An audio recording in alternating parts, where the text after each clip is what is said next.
जय श्री कृष्णा दोस्तों, जय श्री राधे। सभी से निवेदन है कि कमेंट में राधे राधे लक्ष्मी जरूर लिख दें और सभी सनातनी हिंदू सन्यासी वॉइस चैनल को सब्सक्राइब कर दें। दोस्तों, कर्म के हिसाब से अगला जन्म, जैसा कर्म वैसा जन्म। गरुड़ पुराण के अनुसार हर जीव का पुनर्जन्म होता है, यानी वह फिर से जन्म लेता है। नमस्कार मित्रों, आप श्री कृष्ण के भक्त हैं तो कमेंट बॉक्स में लिख दीजिए जय श्री कृष्णा। गरुड़ पुराण के मुताबिक मृत्यु के बाद मनुष्य को कौन सा जन्म मिलेगा, यह उसके कर्म पूर्व जन्म के कर्मों पर निर्भर करता है। अगले और पिछले जन्म के बारे में जानने की उत्सुकता अधिकांश लोगों में होती है। अगले जन्म को लेकर लोगों के मन में जिज्ञासा होती है कि वे मनुष्य बनेंगे या पशु या फिर कीड़े मकोड़े, यदि इंसान बनेंगे। कई लोगों के मन में यह भी सवाल आता है, महिला के रूप में जन्म लेंगे या पुरुष के रूप में। हिंदू धर्म में ऐसा उल्लेख मिलता है कि जो इंसान जन्म लेता है उसकी मृत्यु अवश्य होती है, परंतु क्या आप जानते हैं कि मनुष्य मरने के बाद कौन सी योनि में जन्म लेता है? गरुड़ पुराण हिंदू धर्म के महापुराण में से एक है। इसमें जन्म, मृत्यु और मृत्यु के बाद की घटनाओं का विस्तार पूर्वक वर्णन मिलता है। इस पुराण में ऐसी कई बातें बताई गई हैं जिन्हें अपनाने से व्यक्ति अपने जीवन की स्थिति सुधार सकता है। इन महापुराण में गरुड़ पुराण बहुत महत्वपूर्ण है, जो कि सनातन धर्म में किसी व्यक्ति की मृत्यु के बाद पढ़ा जाता है। गरुड़ पुराण में भगवान विष्णु और गरुड़ पक्षी के बीच बातचीत को बताया गया है। साथ ही इसमें व्यक्ति के चरित्र के बारे में भी बताया गया है। ईश्वर की दृष्टि में जो अच्छे कर्म यानी आपके काम होते हैं उसे पुण्य कहा जाता है, और जो बुरे कर्म होते हैं उन्हें पाप कहा जाता है। गरुड़ पुराण में और कठोपनिषद में उल्लेख मिलता है कि मनुष्य धरती पर जो कुछ भी पाप करता है उन सभी पापों की अलग अलग सजा बारी बारी से मिलती है।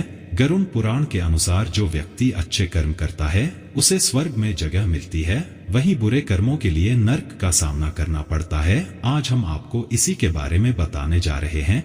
दोस्तों, गधे, कुत्ते, बिल्ली, सांप, बंदर, गिरगिट, बकरा, भेड़िया, गाय, कछुआ, कीड़े मकड़े, कोई पशु पक्षी, पेड़ पौधे, स्त्री में जन्म इत्यादि में हर पापी मनुष्य का जन्म होता है। नमस्कार मित्रों, स्वागत है सन्यासी वॉइस के एक नई प्रस्तुति में। दोस्तों, आप हमारे चैनल पर पहली बार आए हैं तो चैनल को सब्सक्राइब अवश्य कीजिएगा, वीडियो को लाइक करके दोस्तों के पास शेयर जरूर कीजिए। यहाँ सबसे पहले आपको यह जानना जरूरी है, क्या सच में पुनर्जन्म होता है? मित्रों, इस बात को एक उदाहरण से समझते हैं। कई बार बालक जब जन्म होता है तो उनमें किसी प्रकार का दोष होता है। कई बालक किन्नर पैदा हो जाते हैं या फिर ऐसे पैदा होते हैं जिनको कोई शारीरिक दोष होता है, जैसे कोई जन्म से ही विकलांग पैदा होता है या जन्म से ही देखने में असमर्थ होता है। ऐसा भी होता है कई बच्चे को जन्म से ही मल मूत्र का द्वार नहीं होता है। ऐसा होने के पीछे विज्ञान अपना तर्क अलग ही देता है,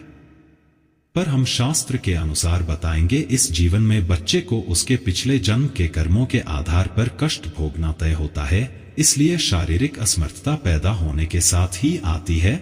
गरुड़ पुराण में लिखा हुआ है कि पांडव भाइयों को अलग अलग घरों में जन्म अपने अपने कर्म के अनुसार मिला था। गरुड़ पुराण में विस्तार से बताया गया है कि जब तक शिशु माँ की कोख में रहता है तब तक उसे पिछले जन्म का सब कुछ याद रहता है। उसे यह भी स्मरण होता है कि उसने पिछले जन्म में क्या क्या कर्म किए, और दुखी होकर वह जीव ईश्वर से यही प्रार्थना करता है कि इस जीवन में वह सत्कर्म करेगा और भगवान का नाम जपता रहेगा। शिशु माता के गर्भ से निकलकर इस पृथ्वी लोक पर आता है। ईश्वर की उसकी स्मृति खत्म कर दी जाती है, यानी कि उसके दिमाग से पिछले जन्म का बातें भुला दिया जाता है और वह जीव फिर से सब कुछ मोह माया में कुछ ऐसा उलझ जाता है कि परमात्मा के लिए उसके पास समय ही नहीं बचता है। आइए अपने टॉपिक पर वापस आते हैं। किस क्रम के अनुसार से मिलता है अगले अलग अलग जन्म? पहले कछुए का जन्म। माता पिता को कष्ट पहुंचाने वाली संतान या भाई बहन को प्रताड़ित करने वाले मनुष्य कछुआ की योनि में जन्म लेती हैं। कई बार गलत कार्य करने वाले यह सोचते हैं कि कोई उन्हें देख नहीं रहा है, इसीलिए कई बार लोग ऐसे पाप कर देते हैं जिनके गंभीर परिणाम इस जीवन अलावा अगले जीवन में भी भुगतने पड़ते हैं। दोस्तों, कछुए का जीवन काल बहुत लंबा होता है। कछुआ 20 या 30 साल नहीं जीता, बल्कि उसका जीवन काल 200 से 300 वर्षों के बीच का होता है, यानी कि इस अपराध की सजा बेहद लंबी है और बहुत कठिन है। स्त्री का जन्म किसे मिलता है? गरुड़ पुराण के अनुसार जब आत्मा को नया जन्म मिलता है तो जन्म पुरुष का हो या स्त्री का, आत्मा को उस शरीर के अनुरूप व्यवहार में ढलक अपना कर्म करना होता है। शरीर के जरिए कर्म करके ही एक आत्मा अपने जन्म के उद्देश्य को सार्थक भी बना सकती है और निरर्थक भी अच्छे कर्म करके आत्मा मुक्ति के मार्ग की ओर अग्रसर हो सकती है और बुरे कर्म करके अपनी स्थिति को भविष्य में बदतर बना सकती है। यदि कोई पुरुष महिलाओं वाला आचरण करता है, स्वभाव में महिलाओं वाली आदत ले आता है, तो ऐसे पुरुषों को अगले जन्म में स्त्री का रूप मिलता है।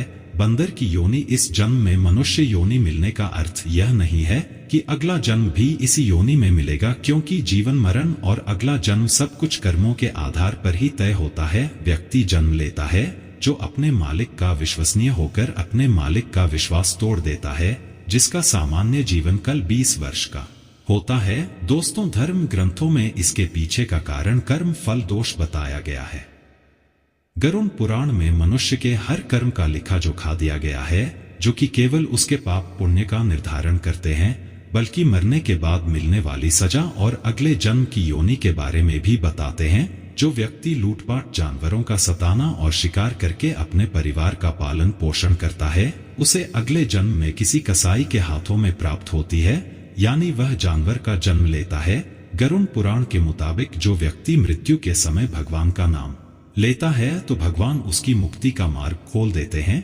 यही वजह है कि शास्त्रों में मरते समय राम नाम लेना महत्वपूर्ण बताया गया है। अगला है, गधे का जन्म कौन भोगता है। अब यहाँ आता है कर्मफल सिद्धांत। दोस्तों, गरुड़ पुराण के अनुसार अपने सच्चे मित्र का अपमान करने वाला गधे की योनि भोगता है। गधे का जीवन काल 25 से 30 वर्षों का होता है। अगर आपका पाप क्षमा के योग्य रहा होगा तो कर्म फल सिद्धांत के अनुसार आप गधे की योनि से जल्दी ही मुक्त होकर एक साधारण मृत्यु को प्राप्त हो जाएंगे। कुत्ते के जन्म किसको मिलता है। गरुड़ पुराण में जीव के द्वारा किए जाने वाले कई तरह के पापों और उन पापों के निमित्त जो भी सजा दी जाती है, उसके बारे में भगवान विष्णु ने विस्तार से बताया है। धर्म का अपमान करने वाले, पूजा पाठ न करने वाले, जो व्यक्ति धर्म, वेद, पुराण जैसे धार्मिक ग्रंथों का अपमान करता है, हमेशा धर्म का विरोध करता है, ईश्वर के प्रति श्रद्धा भाव नहीं रखता। गरुड़ पुराण के अनुसार ऐसे लोगों का अगला जन्म कुत्ते के रूप में होता है।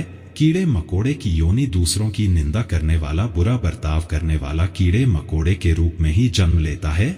यह एक ऐसी योनि है जिसमें आप कितने भी प्रतिभाशाली हो, आपने कितना भी हुनर क्यों ना हो, आपको सम्मान कभी नहीं मिलता। उदाहरण के लिए एक चींटी को ही ले लीजिए, नीचे गिरती है, फिर चलती है और मंजिल तक पहुंचे हैं। हम सबको इस धरती पर अलग अलग योनियों में तब तक जन्म लेना पड़ता है जब तक कि हमको मोक्ष की प्राप्ति नहीं हो जाती। जो व्यक्ति अपनों से लिया हुआ धन वापस नहीं करता या उनसे धन अर्जित करता है, मकोड़े की योनि में जन्म लेता है। योनियों का जीवन काल कितना लंबा होगा वह व्यक्ति के कर्म फल पर निर्भर करता है। छछूंदर का जन्म किसे मिलता है।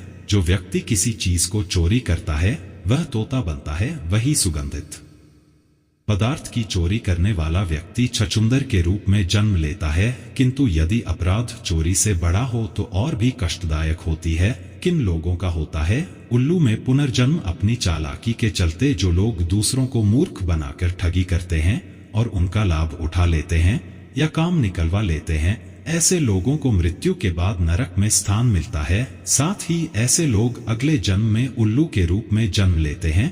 जो व्यक्ति पराई स्त्री से संबंध बनाता है उसे कौन सा योनि भोगना पड़ता है। जो व्यक्ति पराई स्त्री से संबंध बनाता है उसे नरक में जाना पड़ता है।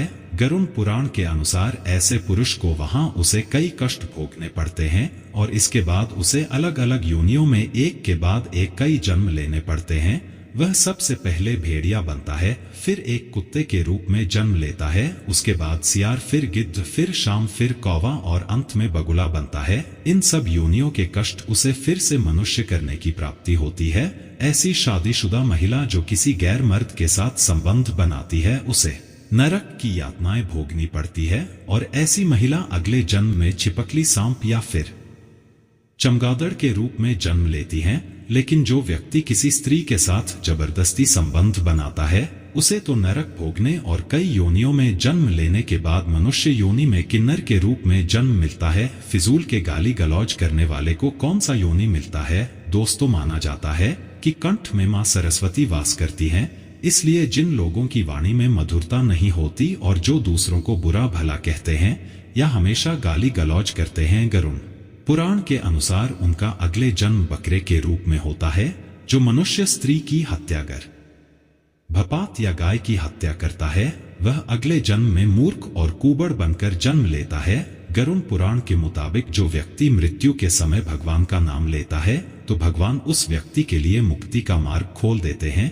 यही कारण है कि शास्त्रों में मरते समय राम का नाम लेना महत्वपूर्ण माना गया है। गरुड़ पुराण में बताया गया है कि जो व्यक्ति अपने बड़े भाई का अपमान करता है, समाज के सामने उसे लज्जित करता है अगले जन्म में वह व्यक्ति कौन नामक पक्षी के रूप में जन्म लेता है। इस योनि में उसे 10 वर्षों तक का कष्ट भोगना पड़ता है, उसके बाद ही उसे मनुष्य योनि प्राप्त होती है। गरुड़ पुराण के अनुसार दूसरों के लिए अच्छा सोचने वाला, धर्म को मानने वाला, धार्मिक विश्वास रखने वाला, पशुओं से प्रेम रखने वाला, माता पिता का आदर सम्मान करने वाला, अपने गुरु के द्वारा बताए गए मार्ग पर चलने वाली जीव आत्मा स्वर्ग में जाती है और अपने लिए मोक्ष के दरवाजे खोल लेती है। मांस खाने वाले गरुड़ पुराण के अनुसार मांस खाने वाले व्यक्ति को अगले जन्म में अंगों से संबंधित समस्या होती है। मदिरा या शराब पीने वाले के दांत काले होते हैं और जीभ के स्वाद के कारण ना खाने वाली चीजों को खा लेने वाला ब्राह्मण जनों पेट में पानी भर जाने की बीमारी के चलते पेट फूलना बनता है। दूसरों का ध्यान किए बिना मीठा खाने वाले को गले से संबंधित बीमारियां रहती हैं। श्राद्ध के समय में अशुद्ध दान देने वाले लोगों को कुष्ठ रोग होता है। लेकिन दोस्तों, यह सारी बात सुनने के बाद आपके मन में एक प्रश्न अवश्य उठा होगा कि जब हम अपने पाप कर्मों के अनुसार नरक की सजा भोग लेते हैं तो पुनर्जन्म में सजा क्यों मिलती है? क्यों हमें मनुष्य जन्म नहीं मिलता है? इस प्रश्न का उत्तर भगवान विष्णु ने अपनी वाहन पक्षीराज गरुड़ को स्पष्ट बताया, जो कि गरुड़ पुराण में है। आइए जानते हैं। कई बार जीव आत्माओं के कर्म इतने बुरे होते हैं कि जीवात्मा को नरक में भोगनी पड़ती ही है, लेकिन अगले जन्म में भी इन कर्मों का बोझ ढोना पड़ता है। जैसे कि किसी महिला के साथ दुष्कर्म करने वाली पापी आत्मा अगले जन्म में किन्नर के रूप में पैदा होती है। जैसे आपने इस वीडियो में सुने हैं, इसे हमारे धर्म ग्रंथों में कर्म फल का सिद्धांत कहा गया है, यानी कि जैसी करनी वैसी ही भरनी। पाप बड़ा है तो सजा लंबी मिलेगी और अत्यंत दुखदायी भी होगी, और यदि पाप कर्म सामान्य है तो सजा भी कम होगी। दोस्तों, मनुष्य जन्म कितना दुर्लभ है आप जान ही गए होंगे। मनुष्य की योनि में जन्म लेना चाहते हैं या जीवन मृत्यु के इस कर्म चक्र से निकलना चाहते हैं तो इस जन्म में अच्छे कर्म और ईश्वर की भक्ति करें। अभी तो आप मनुष्य योनि में जन्म लिए हैं, इससे पीछे आपका किस योनि में जन्म हुआ था, आइए इस पर विस्तार से जान लेते हैं। जाति स्मरण के प्रयोग के लिए ध्यान को जारी रखते हुए आप जब भी बिस्तर पर सोने जाएं तब आंखें बंद करके उल्टे क्रम में अपनी दिनचर्या के घटनाक्रम को याद करें। जैसे सोने से पूर्व आप क्या कर रहे थे, फिर उससे पूर्व क्या कर रहे थे, और भी गहराई में जाएं और देखें उससे पूर्व आप क्या कर रहे थे। तब इस तरह की स्मृतियों को सुबह उठने तक ले जाएं। दिनचर्या का क्रम सतत जारी रखते हुए मेमोरी रिवर्स को बढ़ाते जाएं। ध्यान के साथ इस जाति स्मरण का अभ्यास जारी रखने से कुछ माह बाद मेमोरी पावर बढ़ेगा। वहीं नए नए अनुभवों के साथ पिछले जन्म को जानने का द्वार भी खुलने लगेगा। मित्रों, यह साधना कठिन जरूर है, लेकिन योग अभासी के लिए सरल है। सम्मोहन क्रिया से भी पिछला जन्म जाना जा सकता है। दोस्तों, अलग अलग धर्म के लोग अलग अलग तरीके से पिछले जन्म जानने की कोशिश करते हैं। दोस्तों, आशा करते हैं आज की प्रस्तुति आपको अच्छे से समझ आ गई होगी। हे लक्ष्मी माँ, जो भी इस वीडियो को लाइक करके चैनल को सब्सक्राइब करे उसके घर में कभी भी किसी चीज की कमी न होने देना।